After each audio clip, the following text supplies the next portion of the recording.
Welcome to Eat Blog Talk, where food bloggers come to get their fill of the latest tips, tricks, and insight into the world of food blogging. If you feel that hunger for information, we'll provide you with the tools you need to add value to your blog, and we'll also ensure you're taking care of yourself, because food blogging is a demanding job. Now, please welcome your host, Megan Porta. Food bloggers, don't forget to check out the food blogging forum style community that we started over at forum.eatblogtalk.com. Finally, there's one place that we can all convene and talk and that isn't scattered all over Facebook. Here are the things that I am loving about it. It is free. It also allows for categorized discussions on all food blogging topics. And there's a category for sharing successes, aka self-promotion. So no more holding back about discussing your big wins and things that you're promoting. Also, everything is in one single spot, so no hopping around from group to group. And there's an amazing opportunity to network and really get to know your fellow food bloggers in a single place. So come join the discussions that are going on over at forum.eatblogtalk.com. And I hope you enjoy this as much as I do. Don't forget forum.eatblogtalk.com. As food bloggers, we want the best, most robust tools that can help us improve our ranking with Google. SEMrush is the way to go. It is an all-in-one marketing toolkit for those of you wanting to analyze SEO, get ideas for gaining more organic traffic, discover market insights, and reveal competitors' metrics. I have been using SEMrush for my own blog and have seen steady growth in my organic traffic. The tools and features offered inside are powerful and they work. Get a 14-day free trial with SEMrush when you use my affiliate link. Visit eatblogtalk.com/resources to grab your link. SEMrush, the powerful tool that will change your SEO game.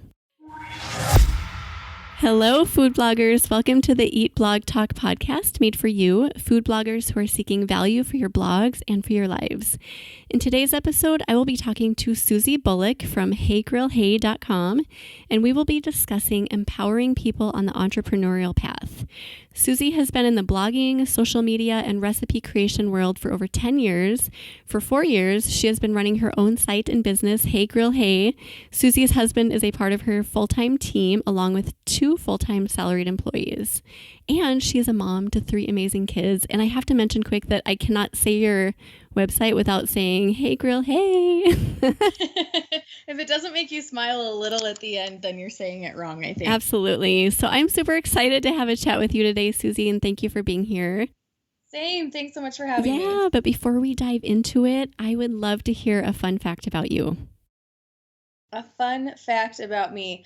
I once sang the national anthem as part of an a cappella group for the Chicago White Sox Major League Baseball team. A cappella too. Super impressive. So you are a singer. I did not know that about you.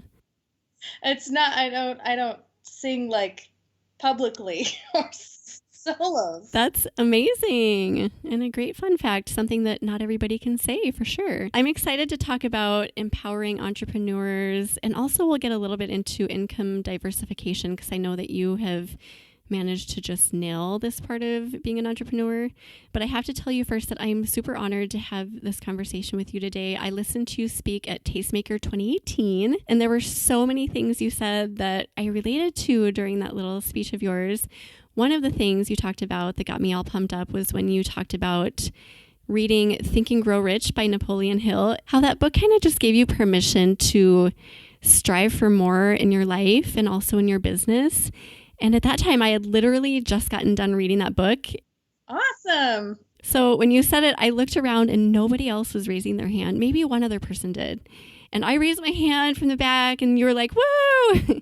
But I was like, we have a couple. Yeah, I know. I was like, there's a few of us here. But I just wanted to like scream, like, I just read that book. So I kind of like secretly bonded with you in that moment.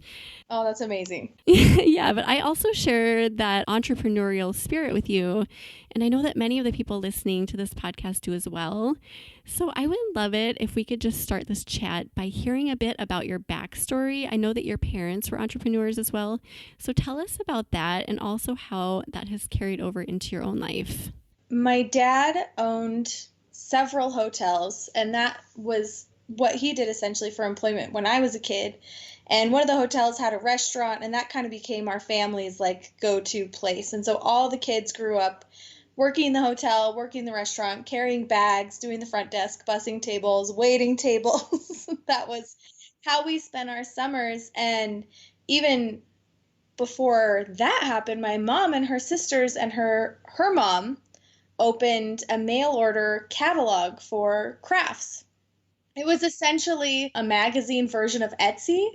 Like they would source local artisans and crafters to market their product in their magazines, and they were doing all of the fulfillment and the shipping. And so I kind of had it on both sides of the parenting aisle. My mom and my dad were both entrepreneurs, and by the time I was a little bit older, my mom was like, okay, entrepreneurship is fun and exhausting. I have to get a job now. Next, yes. Next. So she started working retail, worked her way all the way up. I mean, in the 90s, she was shattering glass ceilings as regional manager and moving up in this company. And that was really inspiring to me also to see kind of a female in the workspace dominating a really male heavy field, especially in the sales area at that time. Anyway, so yeah, I grew up with really great inspirations as parents for sure. I would say inspiration all around too. I love that you got kind of all worlds of that. Like you got into the mail order thing. How forward thinking was that? That's amazing. And then going into the corporate world as well and seeing her just kill it, because especially back, decades ago, that was not the norm for women to step in and just get to the top like that. So that's really cool that you were able to see that. And I actually asked her about that as an adult. I was like, how did you do that? Because at the time I didn't know any different. She was just my mom.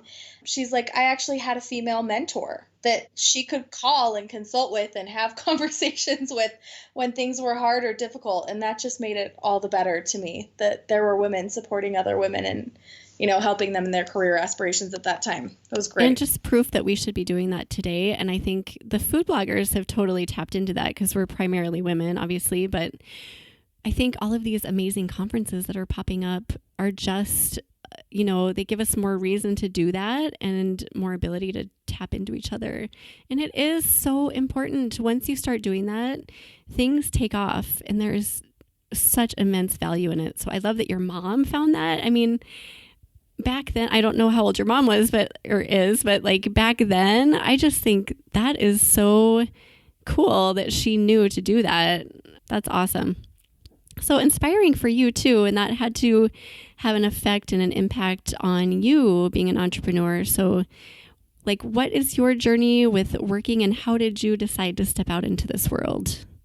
Well, I kind of wanted to follow the trajectory because it's interesting. I think my form of rebellion, having grown up in a family of entrepreneurs, was that I wanted a husband with a stable 9-to-5. Like I thought that was the way. You know what I mean? I was like, oh, this is going to be so nice because we worked so hard as a family of entrepreneurs. We worked hard. And I was like, oh, a 9-to-5, he could be home on the weekends and not have to think about work and take a break.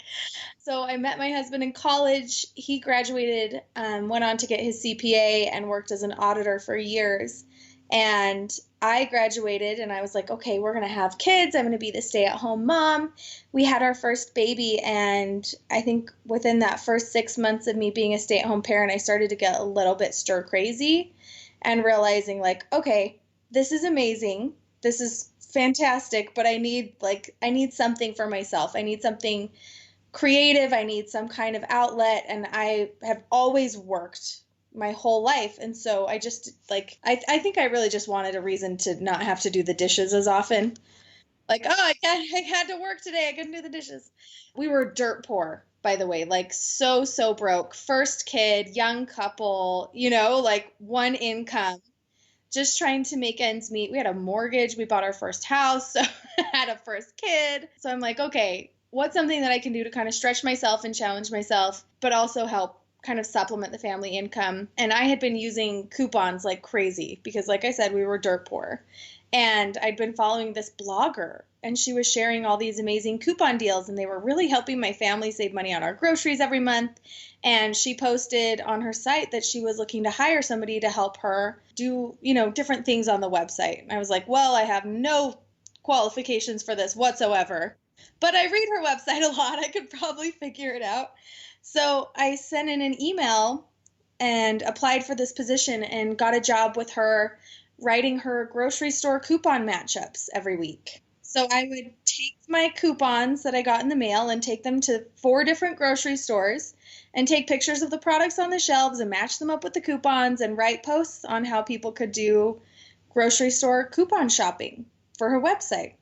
And I legitimately knew nothing about blogging. She was on a WordPress site. It all looked like gibberish to me on the back end.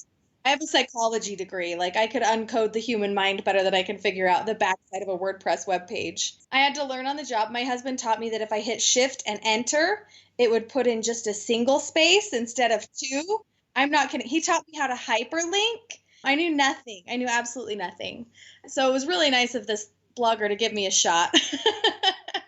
And so I learned a lot working for her. I learned the backside of a WordPress website. I knew how to format posts. I watched a lot on how she shared on social media. She was big on affiliate links, so I learned about affiliate linking and sponsored posts. And I learned essentially that a blog can generate revenue, and there is a way for this to be run as a business. That was a very big deal to me. So I did that for years, and it was just my little side hustle that I got to do while my kids were napping, and we kept having babies and supporting our income. And after a couple of years, that transitioned into a job where I was helping a grill company. Well, they reached out to one of my friends, and she said, I have somebody that would be perfect for this. She's been working in the blogging space forever. She's a huge foodie. They needed somebody to help get their recipe blog up and running for their barbecue that they manufactured, so that when people bought the grill, they could come back to the website and have a reason to be there for free content and recipes. And blogs were a big deal, 7 years ago. Blogs are, but it was like very buzzy 7 years ago. So I started writing content for them and help them get their website, their blog up and running because of what I had learned working for this other blogger, which was really cool. And then that job transitioned into another part-time job where I was helping manage social media for a startup company. So I kind of hit all of the bases of recipe development for the barbecue blog, earning money for blogging from the coupon and deal blog, and then the social media side of things from this little startup that I had been working for. And so when all of those jobs kind of ended, as a lot of contract or part-time work eventually transitions or ends, I had to decide what I wanted to do. And did I want to keep working for other people? My youngest was 1. And I was like, okay, this might be a chance for me to give it a little bit more of my time and a little bit more of my attention. And especially in the barbecue space, this was the real catalyst for me into jumping into my own thing. Was I'd been writing recipes with the byline of S. Bulloch, and nobody even knew that I was a female writing all of these recipes. Also, I'm self-taught in the barbecue space. Like, I knew the blogging stuff, but I didn't know anything about barbecue. So when they dropped off a smoker on my porch and said, okay, great, we want 5 recipes a week starting Monday, I had to learn everything immediately on my own. And the resources online at that time were very limited. Truly. What was out there was written, I would say 98%, even just in the last decade, if you can believe it, by males in the barbecue space. It was very, I wouldn't call it exclusive. I just think there just weren't a lot of women publicly in the space. And there were some women on the competition circuit, and there were some female cookbook authors and restaurant owners. But in the content space online, there just was not much. And every cookbook I went to buy, most of them were written by males. And some of the verbiage was very, it created a lot of barriers of entry to get into the barbecue world. So when it came time to start my site, I knew there was a gap in the marketplace for somebody writing recipes that were approachable barbecue. Because I was a mom with 3 kids, and we loved cooking on our smoker. Like, we loved everything about it. We loved the community. We loved how it brought our family and our friends together. We loved that it was something we could dedicate time to and really see, some positive results from it in our family and in our friends. And I knew I had to keep writing about barbecue, and I knew that I had to not just build a blog, but a personal brand as a female in the barbecue space, so that more women could feel comfortable kind of stepping into that world and into that zone. And it was incredibly terrifying. Like, I really didn't realize how much I appreciated not having my first name be on all of the recipes. And when I was posting on social media, having it be, the name of the startup company that I was working for instead of my own name, there was a lot of doubt and a lot of like, oh, I don't know, I'm not qualified for this. I'm going to show up in the barbecue space specifically and get laughed out of here. Like, there's no way anybody is going to listen to me. So it took a little bit of mental coaxing to get myself to do it, but I just had that feeling in my gut that it had to happen and that I had to be the one to do it. So that's what's kind of forced me into starting my website after so many years kind of in the blogging and social media and digital marketing space. Here we are. And I just love hearing your story. And I love how you can kind of look back over all of the different moving parts that have led you to where you're at today and kind of seeing those as like opportunities to put your whole puzzle in place, because that first WordPress job, that obviously gave you valuable skills. And then the next thing built, like getting you information on barbecuing and kind of getting you to fall in love with that. And then like everything built up to where you're at. And then even the fear, because I think that's such a huge part of it for so many food bloggers, is that we get scared, and it's that imposter syndrome that tackles us. I think it's mostly women that deal with that. But we feel like, who am I? Like you were saying about being a woman in the barbecue space, like, who am I? People are going to laugh at me. But really, I think that's what makes you amazing, and it makes you stand out apart from all of the 98% male barbecuers out there, because you are a woman and you have community in mind and your kids and your family, and you have a different perspective. So it makes you very unique and awesome. And I just love that you found that as kind of a niche. And I love your products, by the way. They're amazing. Thank you.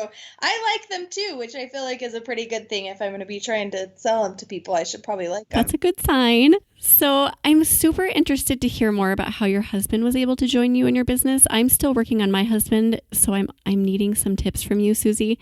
So tell us how things went with getting him on board, because you mentioned he's a CPA, probably very used to like a very strict 9 to 5-ish schedule. So how did that go? Well, when I first was looking into starting my own website, when I kind of had made up my mind, like, okay, I'm going to start blogging. Like, I think I'm going to do this now.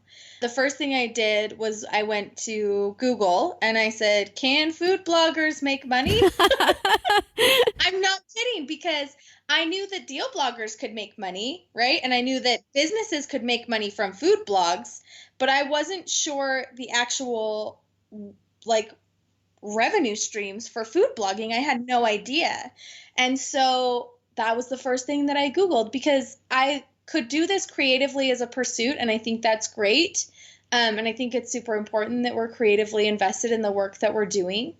But I also knew that if I was going to be able to sustain this with the time that it was going to require, I had to be able to at least make some money from it. It had to be profitable enough to justify the time I was putting into it, because that was going to be time away from my kids, mental time, that I'm spending on this. And plus there are some financial investments with starting up a food blog, even if they're minimal, hosting and domains and everything. So I had to be able to justify on our limited one income family, what could I make?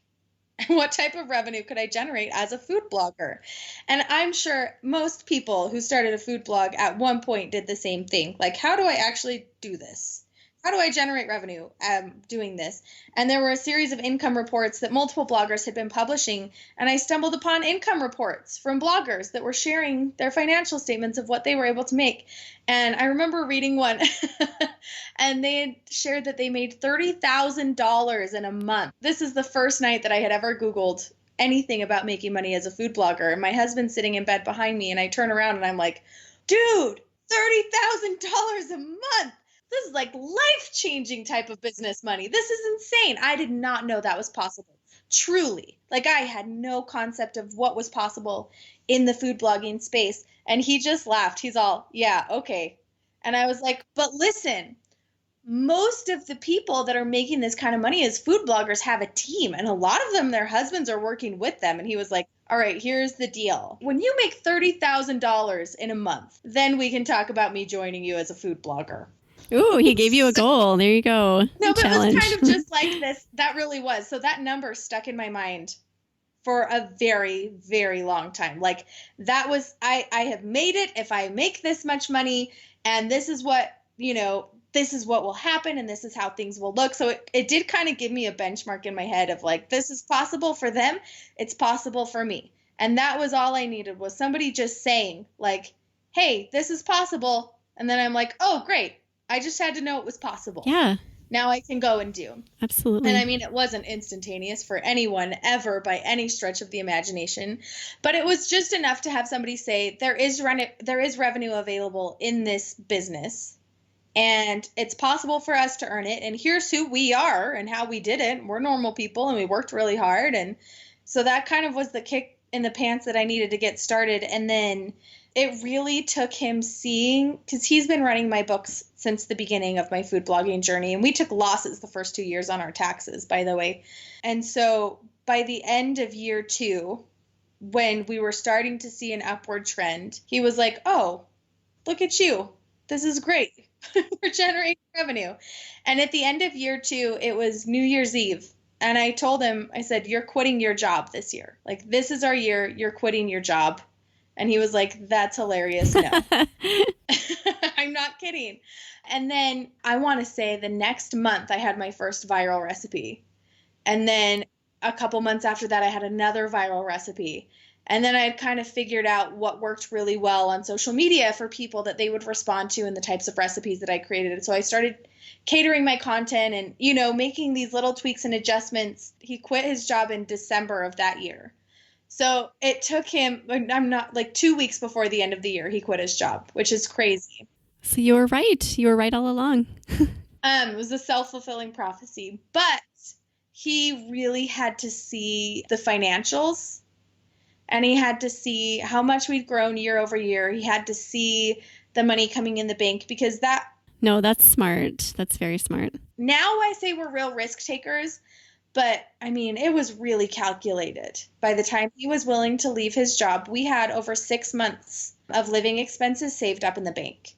So that were something to happen, were, Google to explode and the internet to delete all of our content that we'd ever made, or, worst case scenario, if we stop generating any revenue at all, for whatever reason, we have 6 months that we can bank, that we can kind of get through. Yeah, no, that's so smart. That's very smart. We need to make moves. And so it's always a risk when you transition jobs in any way, whether you're moving from one job to another, one company to another. It's also a risk to stay in a job that you've been in for a long time, because you never know if their company is going to be stable or not, right?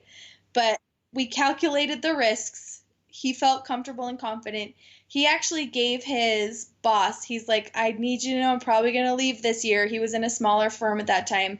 He was working for a private company. So he gave them plenty of time to hire and train his replacement. And it worked out beautifully, but it was still scary. Of course. But yeah, for him, the biggest transition point was just seeing what was possible for his own eyes. Yeah. And not just reading something that he saw on the internet. For him, that wasn't enough permission. He needed to actually see the dollars in the bank and the ability for us to support our family. And we calculated everything. How much is it going to cost for us to buy our own insurance? How much is it going to cost for us to run everything for the website so that we had our website expenses every month? So it was a pretty calculated decision, even though it feels now like it was still so risky. And it was not a smooth transition either. So when he quit his job, we really didn't know what he was going to do with the blog. So we kind of brought him on with the idea that he would take over lead parenting our children, which would free me up for several more hours a day to work on the website. So that was the initial transition, and that he was going to help with a couple of things on the website during his fringe hours when he could, in between running kids to school and all of those things. And he didn't really like anything in the blogging space. We tried SEO. He didn't love SEO. He edited our videos for a while.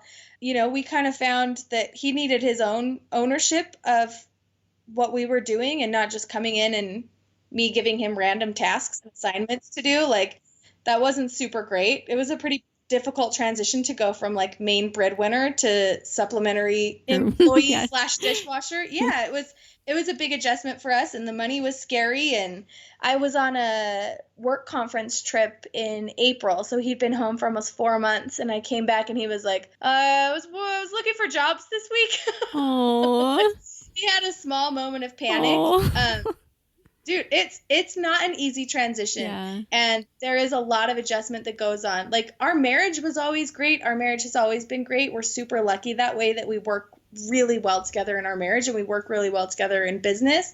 But just the reassigning of roles was a really big adjustment for us after a decade of a very traditional marriage. Does that make sense? It does. And I'm super curious about this. I loved hearing you talk because, first of all, I know that a lot of husbands go into it just kind of like really having something specific in mind that they would help out with. So like back end computer help, or I don't know, just something really specific. My husband does not either. And I know that we're close to getting him to come, and we could start working toward it, but I just don't know where he would fit in or what he would start out doing. So this is really intriguing to me, because I'm afraid he would get in and just be like, okay, now what? And he joked one day, like, when I start working with you, I'm going to be golfing all the time. And I was like, whoa. That is not funny. I work hard. I work really hard. So when you come on, you are going to be working. And so I kind of trained him to start thinking, and he was like, oh, so like, what am I going to be doing? So I'm curious, what are the first things that your husband started to really find passion in? What did he start enjoying? What we found was like the best fit was he actually really took over when we went to launch our product line. He has majority ownership of our product company because he has taken that from nothing into what it is. He built everything. It was essentially my recipes and my creative input, and he had ownership over everything else, which was a really great, I think, transition point for us, because after trying to fit him into all of these food blogger boxes for so long, and he already had a business skill set, and I think a lot of men come when they do. I don't know if you know about this, but there's a food blogger dudes group. No. That Todd's an admin of. So if anybody is listening and they have a husband who is like food blogging as a dude, what do? I think their catchphrase is, I guess I'm a food blogger now. Oh, so I love it. What a great idea. So if you have a husband that is interested, you need to make sure to find Todd on Facebook, and he will get you into the food blogging dudes group. But that's helped a lot. What we've found is husbands typically come with a pre-existing skill set from their previous businesses. So we really were able to utilize that. Todd does all of our bookkeeping, like I said, and he is fantastic at inventory, and he's fantastic at tracking all of these points of data. And so like, he just runs with that, which is really nice. What I thought would happen in my mind was like, oh, he's going to come. It's going to be so much easier for me because I can offload all of these tasks I don't want to do. But like, turns out he didn't want to do them either. You know what I mean? Yeah. Like, yeah. There's very little. He's like, oh, so I just get all the crap that you don't want. I'm like, essentially, he's like, this is terrible. That didn't work for very long, but we communicated about that. We were able to talk about that and make some changes. And now I think we're both in a really great space where I'm mostly doing things that I love. And we, like you mentioned in the beginning, we have 2 full-time employees now that we've hired and brought on with us. And they both enjoy their jobs so much. And they are both things that I never wanted to do. I was like, nobody's going to want these jobs because I don't want them. But there are people that legitimately enjoy things. And are better at them. Yes. Yeah. And are better at them. And so Todd and I are in a place right now where we get to do work that we really like to do, which is very fun and very exciting. So he has a lot of ownership over our product company called Patio Provisions. And we have some really exciting things in the works over there with, like, we launched with the Hey Grill, Hey Rubs and sauces, because that was kind of the easiest point of entry for us into the physical product space that made the most sense. But now we're working on engineering and inventing new products for the barbecue and grilling space. And he's heading that up, and that allows him to be really creative. So it's been really fun, but I will say it has been a process. We are nearly 2 years since he quit his job. Wow. And I know, I can't That's even so believe cool. it. It's insane. But I would say the first 4 to 6 months were like constant adjustment of like, okay, let's try this. Okay, let's try this. Okay, let's try this. And we just had to keep communicating the whole time. Yeah. And the great thing about makes me- food blogging space is that there's so much opportunity, like doing the rubs and the new venture that you guys are on now. Who would have ever thought that in the beginning, right? Like when you first brought him on, did you have any idea that that would be in your scope? Probably not. And so I just love that. And I want to point that out for myself and for any food blogger who might have those doubts about bringing a husband on, that there is like so much that this job can turn into. Don't limit yourself to like you're doing the dishes and taking out my garbage, because new things pop up all the time. So there's opportunity everywhere. Yep. And I think that's fun for us to think about as food bloggers too.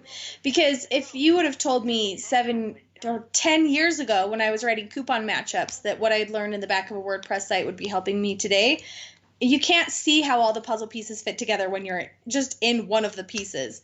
You know what I mean? Sometimes it takes a lot of time to be able to step and look back and see what has led you to that point. And I think our husbands or our partners or our employees need to have that same opportunity to grow and to be a piece in the puzzle and then take a big picture look and then be another piece in the puzzle and take a big picture look and find their own place. I know, well, for me, and I'm not going to speak for all food bloggers, but for me, I was Hey Grill Hey. Like I am Hey Grill Hey. This is my name. My name is literally in the logo of the website. My picture's on the homepage. My profile picture is on all of the social media accounts. And so there's like this weird sense of ownership and this weird sense of control over all of the little details. And all of us start out as solopreneurs. All of us start out as just one person with an idea and a goal and a lot of really hard work. And so when it comes time to bring on an employee or a spouse or a partner, it can be hard to know what to relinquish. And so that's what I was doing, is I was just relinquishing all the little things that I thought he could help with, but maybe weren't that important and weren't that valuable and wouldn't, if something went wrong, it wouldn't cause a big deal. But what that did was strip him of any ownership in the company and any like personal investment. Absolutely. But then like I totally related to what you said earlier about, this is you, this is your face, this is your brand, this is what you have worked so hard to start. And I relate to that. I'm like, sometimes I'll be working on something and I'm like, if my husband were in this project with me and telling me how to do it, I would be mad. I'd be like, no, this is because, like we work so hard, and I would just have such a hard time with him coming in and saying, we need to change this. So I worry about that, but having new opportunities, like I love that your husband just found something and ran with it and was like really passionate about it. So I think it's a matter of just doing that and like, please let me do my own thing. Let me keep being creative and producing my content, and don't tell me what to do. It's hard because in marriage we're partners and in business we're partners, but how equal is the division? And like we laugh because we literally had to sit down with a legal team and define the percentages for business ownership. And like, because that's what you do when you own a business. And we were building a new business. We have 3 companies now. We have our product company, we have Hey Grill Hey, and we have the IP company that owns all of the trademarks and the licensing agreements and all of that, and like the recipes for our products. So we had to go in and define, like we literally had to put a number value on how much of this do you own? Yeah, I think that's really smart. I mean, it's hard to have to think like that, but honestly, I think just being smart like that up front is good practice for your marriage. And you gotta have a good humor. Yeah, right? that too. Yeah. We went into it laughing and we knew it was going to be the worst and also the best. And it's been fantastic because for us, having those clearly defined roles has been very, very important. And so, we both know what we're responsible for and what we're in charge of. And we both have ownership over the things that we want to have ownership over. And so that kind of gives us, that, I don't know, there's a lot of accountability that comes with owning something instead of just being given tasks and feeling like you're a little bit on the sidelines. So that was very crucial for us, is to Like, sure, he jumped ship on a corporate career, and technically he was an entrepreneur and we were doing this together, but I don't think it was really until he had ownership over something, over a piece, and it doesn't have to be a completely new business, but ownership over a piece of the business that you have, that we really both kind of felt like more satisfied and more fulfilled and more happy and more motivated because we were both, owners over our own projects. Right. Yeah. So I think the bottom line is just going into it knowing that it takes time. It's going to take time and it's going to take some struggle. It's not going to be super smooth.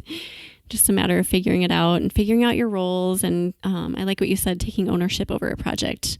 I know for my husband that would really help because he does. He likes to feel like he's important. And I think a lot of people do, especially men, like I am adding value. So we all do. I think that's just such a human condition is you want to feel valued and you want to feel important and you want to have, some sense of control and ownership over your life. Yeah, absolutely. Yeah.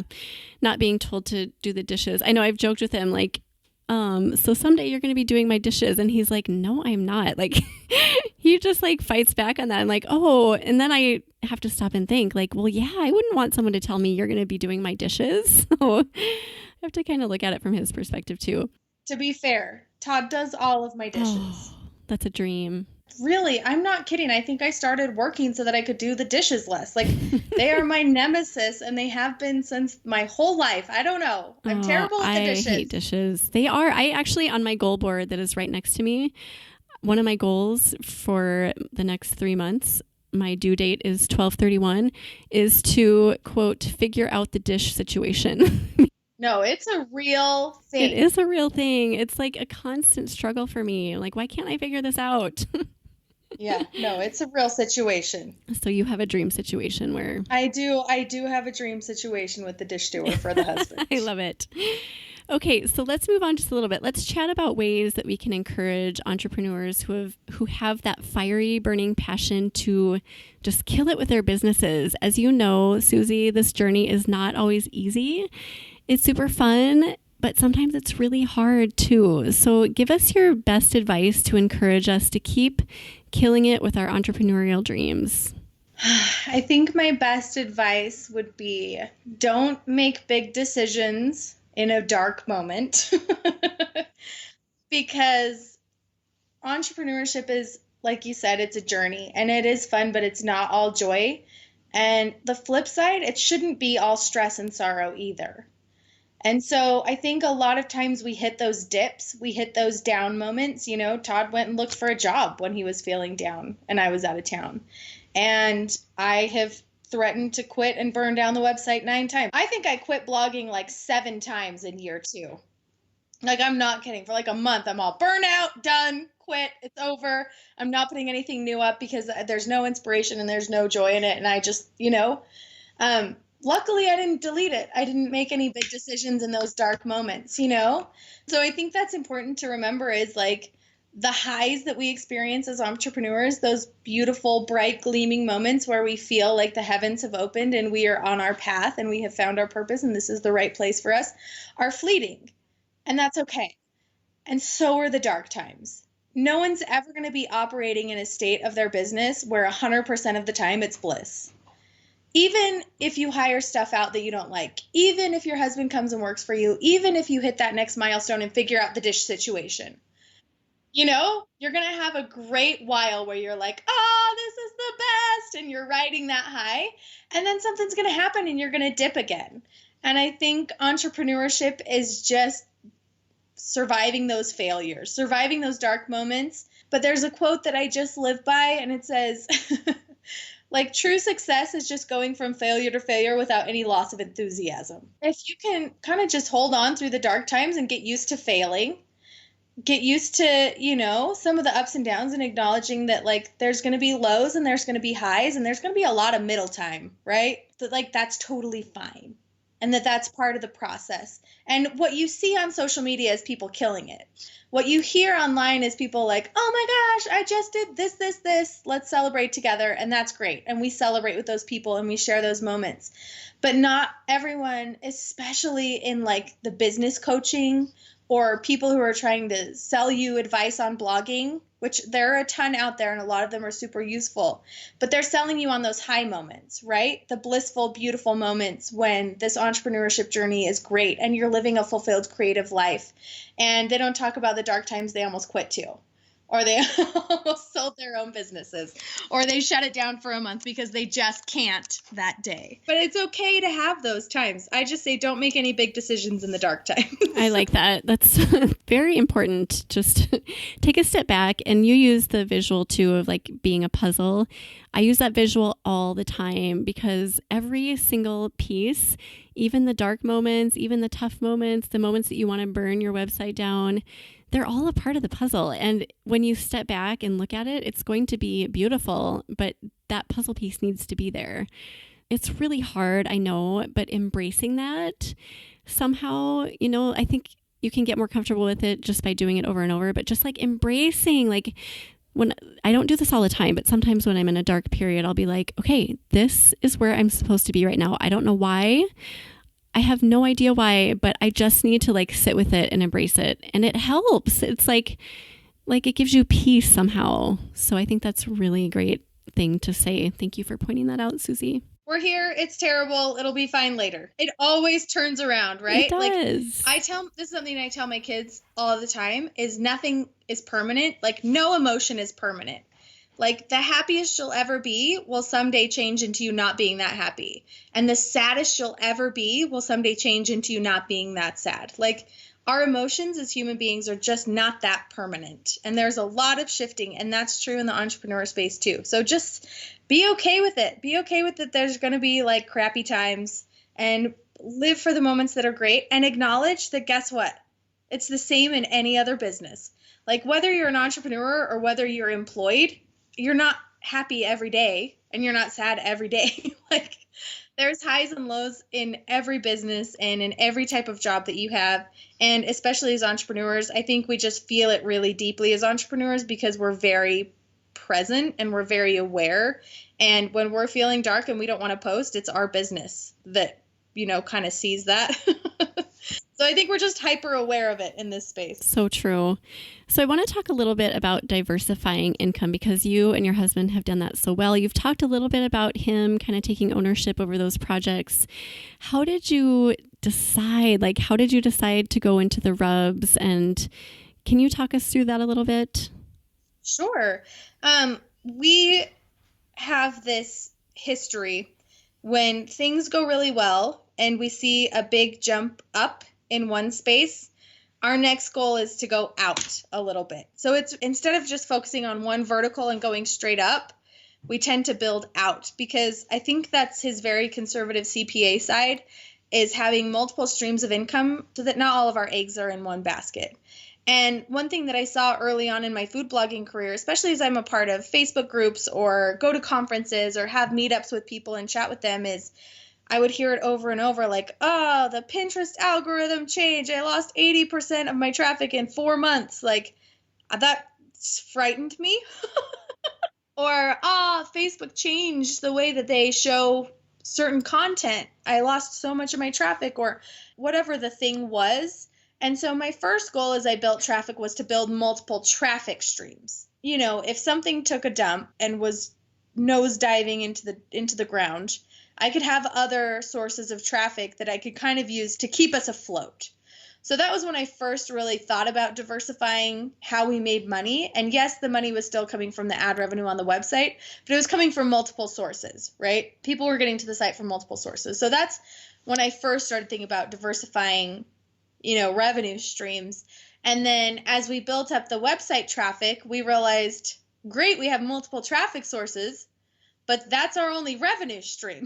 It's like, if we CPMs take a nosedive back to where they were, or any number of myriads of things that could change in the advertising market, what does that leave us looking like? What other revenue streams are there? So we started looking into affiliate marketing. We started looking into doing sponsored work. Then that kind of triggered our brains, and we're thinking creatively about other ways that we could look at generating revenue outside of the website itself. That's kind of how the thought process started, is it started just small. Okay, how do we diversify our traffic streams? Okay, now how do we diversify our revenue stream so that it's not all coming from ad revenue? So yeah, our main revenue streams right now are the ad revenue on Hey Grill Hey, affiliate income, sponsored income. And then we launched last year a membership portion of our website, which we're currently revamping. We launched it as a subscription platform where people would pay and it would renew every year. And we were adding new content to that was exclusive to the members that paid, for the bonus content. And we're revamping that now into more of a course-based model instead of a subscription-based model. So that's like paused right now, but we still have our core group of people there. So that was really fun. That's called the Grill Squad. And so we'll be relaunching that at the beginning of next year as we build it out into more of a course-based format. So that was kind of the digital space. And then we thought, okay, so we feel like we've touched points on most of the revenue streams in the digital space that we can with our sphere of influence. So how do we get into maybe a more traditional business model as another source of income so that if, online, I know it sounds like fear-mongering. If the world falls apart, how will we pay for our children's food? Now we've established this, how can we go out a little bit further? So that's what kind of encouraged us to launch the rub and sauce line. It's been something that I've been talking about for a long time, but when we were like, okay, physical products, traditional business, what on earth are we going to do? We have a friend who was like, well, what do people ask you for? What do people want from you? You know what I mean? And our readers over and over again, we've had recipes on our website. And one specifically was our sweet rub, this like traditional barbecue seasoning. And it's really delicious. It was probably my most popular recipe early on. And so we would get comments from people all the time. Hi, do you sell this anywhere? I don't want to go buy, the 8 ingredients or the 10 ingredients or whatever it takes to make it. I'd love to just have a bottle ready to go. And so that was our first real foray into what to make, was what people were asking for. What did people want from us?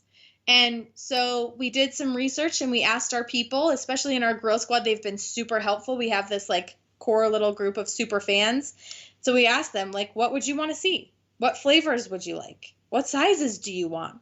How much should it cost? And our little test market and really helped us flesh out what we were going to be making and what that would look like. And we were lucky enough to find people here locally in Utah that could manufacture for us. And then the first run, we did all of the fulfillment and shipping ourselves. And it was the middle of December, right before Christmas. It was insane. So on the next run, we got really smart and we hired somebody to do all of our fulfillment for us.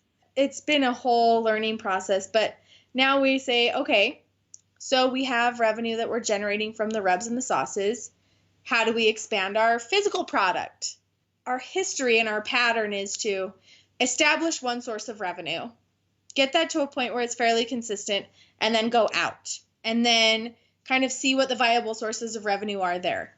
And then when we see one rising, how do we build that out a little bit more? And that's kind of just been our pattern over time. So that's been the process that led us to the physical product space, was just looking at how can we generate multiple streams of revenue in multiple different facets of business. So really, you guys just started with what you knew, your website, and you just took one step at a time. Like, I think a lot of people think like diversifying income, we need to think so far ahead and do like this massive project, but it doesn't have to be like that. We can just start where we're at and look at that. And like, if you're getting a lot of your traffic from Pinterest, okay, start there. Let's look at going into SEO. And then once you feel like you've nailed a few different aspects of traffic, then look at maybe digital marketing. I love that perspective.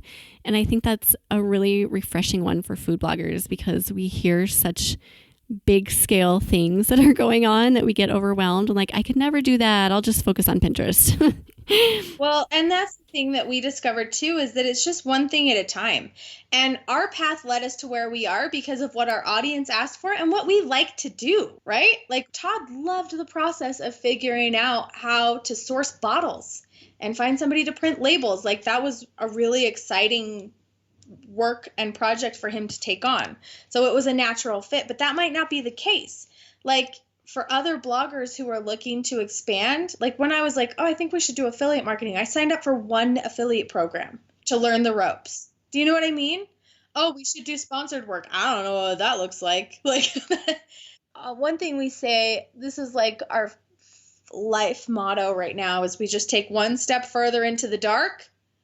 And then we like feel around with our eyes closed. Like, did we stab our toes on anything? Like, okay, your eyes adjust a little bit, right?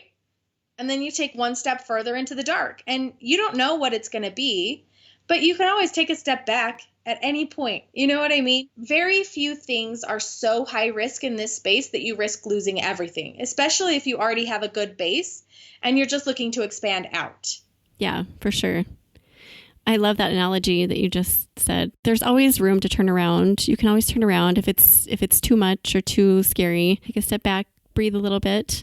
And then also just pointing out what you said about listening to not only what you're good at, but what your audience is wanting. And I love that a friend said to you, well, what are people asking you for? And that kind of made you think like, oh, well, there's this rub that people always ask me for. And maybe there's something simple like that waiting for all of us. I'm sure there is. Just as you were talking, I was like, oh, well, a lot of people ask me for that. Like, yeah. What is your thing? What do people want from you? Yeah, exactly. Yeah. What can you provide for them? Yeah. Truly, that will make their lives better. And we apply this to every facet of our businesses. We want to reduce those barriers of entry into the barbecue space. We want to help people make better barbecue. And the reason we want to help them make better barbecue is so that they can feed the people that they love and bring people closer together. And if having those rubs and sauces pre-made for them makes it easier for them to cook better barbecue and feed the people they love, fantastic. So that's like the metric. Is this going to help our people ultimately accomplish that end goal of spending time with their family around the table? Because that's our biggest motivator. And so we kind of like filter all of our attempts at things through that lens. Right. That's so smart. I love that. Before we say goodbye, Susie, this has been so fun. Since I secretly bonded with you during your speech at Tastemaker over having read Think and Grow Rich, I have to tell you a few of my favorite quotes from the book. Is that okay?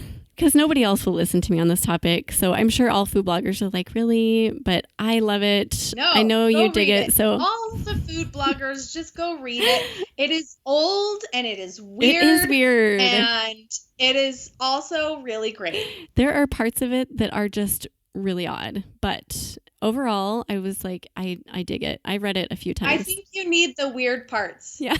I don't know. Okay, so a few of my favorites are the starting point of all achievement is desire. Keep this constantly in mind. Weak desire brings weak results, just as small fire makes a small amount of heat.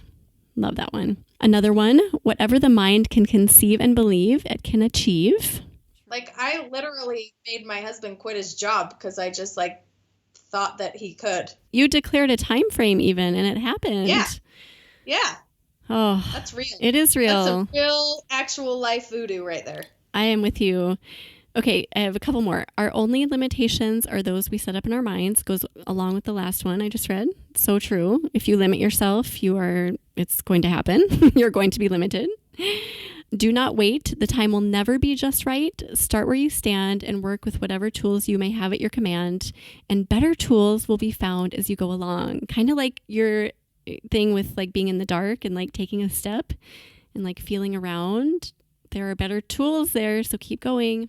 Listen, and I'm going to tell you a real life story about how that's true. Let's hear it. So when we first decided to launch this subscription program, the tools out there that existed to integrate that into a WordPress page were almost non-existent, and they were not great tools.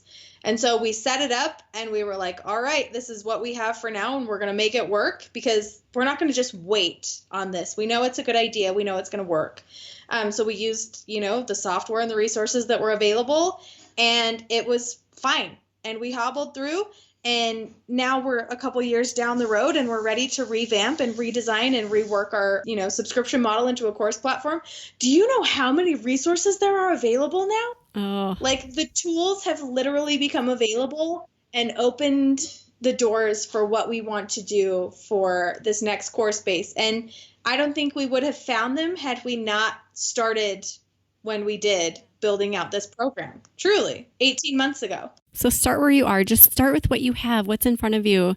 Don't think too big sometimes. Just try to, look at what's right around you. As you continue to grow, the tools that you need to expand and grow, they truly will become available to you. It's crazy. It is crazy, but so true. Okay, my last quote is probably my favorite. Fear, the worst of all enemies, can be effectively cured by forced repetition of acts of courage. Love that one. Yeah, but that one's hard. It is the hardest one, but it's the best one. So hard.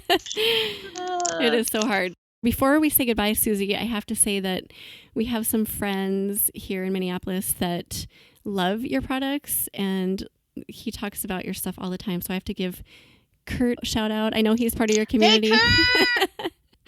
That's amazing. We're incredibly lucky to have found people that are awesome. And I think your vibe attracts your tribe. Yes, love it. We try intentionally to be awesome so that the people that will be around us will be awesome. Yes.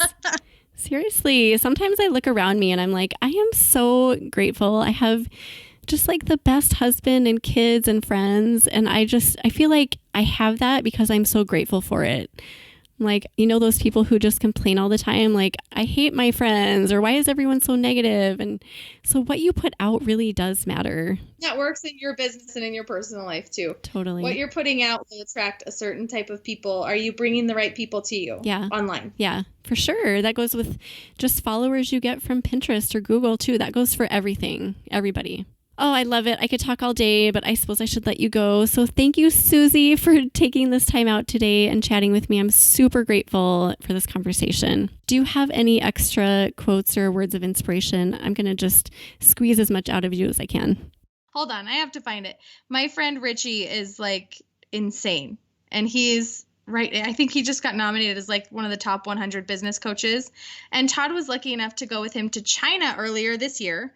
While we were looking at building out our product line. And so, like I said, we're working on inventing some new products in the manufacturing process. We just didn't know what that was going to look like. So he went to China with Richie, who owns a product company. And I'm trying to find the quote that he just dropped this week, but it blew my mind. He's on Instagram if you guys want to follow him. He's awesome. What's his account? Richie_Norton. Okay, so here's his quote. Are you guys ready? There is nothing sweeter than not caring at all what other people think of you. And I just feel like that's so true because we spend a lot of time, especially like in our younger years and our more formative years, being very invested in what other people think of us. And those thoughts creep with us throughout our lives. And there is just a lot of joy and a lot of freedom when you can just ditch that fear of being concerned of what other people are going to think and really be courageous in doing what you want to do and what feels true to you and what feels right to you. And there are a lot of people in the food blogging space, or when we take paths that aren't traditional. I can't say that my food blogging path is traditional or that it looks like anybody else's path in the food blogging space, right? My goals are not the same as any food blogger next to me. And especially in food blogging, because it's so new, we tend to look at what other people are doing as gospel, or what one SEO expert says, or what one Pinterest teacher says in one class one time. Like, we take it as gospel because we're so desperate to grow and to build out our business, and it's important to be on top of trends, that like that becomes more important than just what we like and what we want to do and being true to who we are. It's just really sweet when you stop caring what other people think and do what feels best for you in your business and with, you know, the decisions that you're making personally. And it's just really great. Oh, love it, Susie. That was amazing. Well, thanks again. Susie has a list of resources relating to things that we've talked about today in today's episode. These can be found on her show notes page at eatblogtalk.com/Hey Grill Hey. Susie, tell my listeners the best place to find you online. You can find us on our blog at heygrillhey.com. If you would like to learn about barbecue and grilling things, on social media, on Instagram, it's at heygrillhey. Awesome. Well, thanks again, Susie. And thank you for listening today, food bloggers. I will see you next time. We're glad you could join us on this episode of Eat Blog Talk. For more resources based on today's discussion, as well as show notes and an opportunity to be on a future episode of the show, be sure to head to eatblogtalk.com. If you feel that hunger for information, we'll be here to feed you on Eat Blog Talk.